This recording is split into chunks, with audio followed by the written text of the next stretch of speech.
ayam. Imut banget kan? Tapi, pernah nggak kalian lihat anak ayam yang tingkahnya lebih mirip anak anjing daripada anak ayam? Nah, di video ini, kalian bakal kenalan sama komplotan anak ayam paling unik yang pernah ada. Mereka bukan cuma ngikutin induknya, tapi mereka ngikutin aku. Kemanapun aku pergi, mereka selalu ada di belakang.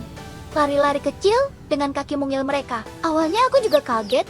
Kok bisa ya? Setiap pagi, pas aku buka pintu, mereka udah nungguin di depan. Aku jalan ke kebun, mereka ikut. Aku duduk di teras, mereka ngerubungin kakiku. Bahkan pas aku lagi benerin motor, mereka dengan polosnya ikat-ikatan patroli di sekitar garasi. Ini beneran, bukan rekayasa. Mereka ini kayak punya ikatan batin yang kuat banget sama aku. Banyak yang nanya, gimana caranya bikin anak ayam jadi sejinak dan senempel ini? Apa ada trik khususnya? Apa aku kasih makanan spesial? Atau mungkin aku ngobrol sama mereka pakai bahasa ayam? Rahasianya sebenarnya simpel banget, tapi butuh kesabaran dan kasih sayang yang tulus. Ini bukan proses instan loh. Semuanya dimulai sejak mereka masih di dalam telur. Iya, kalian gak salah dengar. Sejak masih dalam proses pengeraman, aku udah sering banget interaksi sama mereka. Aku sering ngelus-elus telurnya, ngajak ngobrol pelan, bahkan muterin musik yang tenang di dekat inkubator. Tujuannya, biar mereka familiar sama suaraku, sama kehadiranku. Bahkan sebelum mereka melihat dunia, momen paling krusial itu pas mereka menetas. Aku pastikan, hal pertama yang mereka lihat dan dengar di dunia ini adalah aku. Bukan induk ayam, bukan lampu penghangat, tapi aku. Di jam-jam pertama kehidupan mereka, aku yang ngasih mereka minum pertama kali. Aku yang ngenalin mereka ke makanan pertama mereka. Proses ini disebut imprinting, di mana anak ayam akan menganggap makhluk pertama yang mereka lihat sebagai induknya. Dan hasilnya, ya seperti yang kalian lihat sekarang, mereka nggak takut sama sekali sama manusia.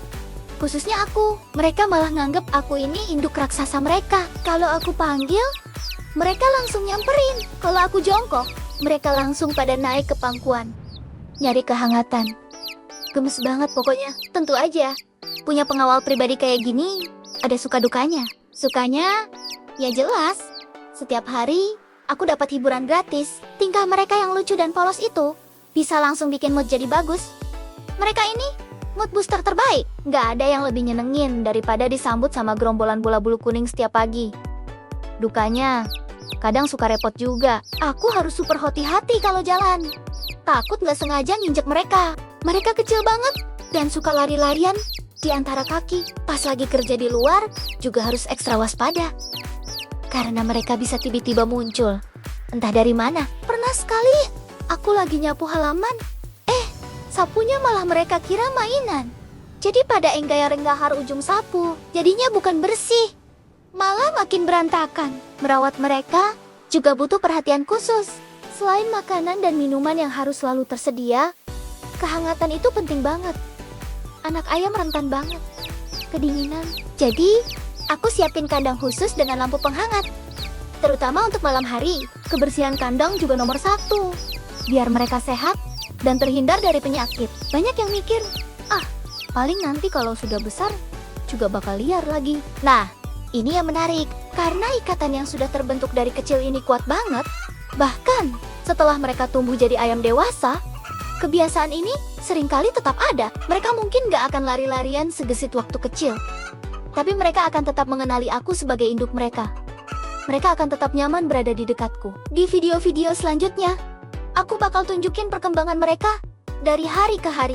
Kalian bakal lihat gimana mereka belajar makan sendiri, gimana lucunya mereka pas pertama kali mandi pasir, sampai nanti bulu-bulu halus, mereka mulai berganti jadi bulu ayam dewasa. Setiap fasenya itu punya keunikan dan kelucuan tersendiri. Aku juga bakal bagiin lebih banyak tips praktis buat kalian yang mungkin tertarik mau coba memelihara anak ayam dari telur. Mulai dari cara memilih telur yang bagus, setting inkubator yang tepat, sampai nutrisi apa aja yang penting buat pertumbuhan mereka. Percaya deh, ini pengalaman yang luar biasa. Melihat mereka tumbuh besar di depan mata kita, itu memberikan kepuasan batin yang gak ternilai. Ini bukan cuma soal peliharaan, tapi soal membangun hubungan, soal memahami makhluk hidup lain. Mereka mungkin cuma ayam, tapi mereka juga punya perasaan. Mereka bisa merasakan nyaman, takut, dan kasih sayang. Dan ketika kita memberikan kasih sayang yang tulus, mereka akan membalasnya dengan cara mereka yang paling murni. Kalian penasaran kan? Gimana jadinya kalau mereka udah mulai remaja? Apa mereka masih akan nempel terus kayak perangko?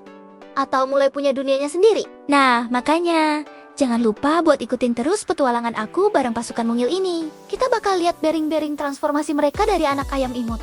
Jadi ayam-ayam yang gagah dan cantik, tapi tetap dengan hati yang nempel sama induknya. Terima kasih ya, sudah nonton sampai akhir. Kalau kalian suka dengan konten seperti ini, dan mau lihat terus kelanjutan kisah komplotan anak ayam ini, jangan lupa buat tekan tombol like, komen di bawah apa yang paling kalian suka dari mereka. Dan yang paling penting, subscribe channel ini dan nyalakan loncengnya. Dengan begitu, kalian gak akan ketinggalan satupun momen gemas dari mereka. Sampai jumpa di video selanjutnya.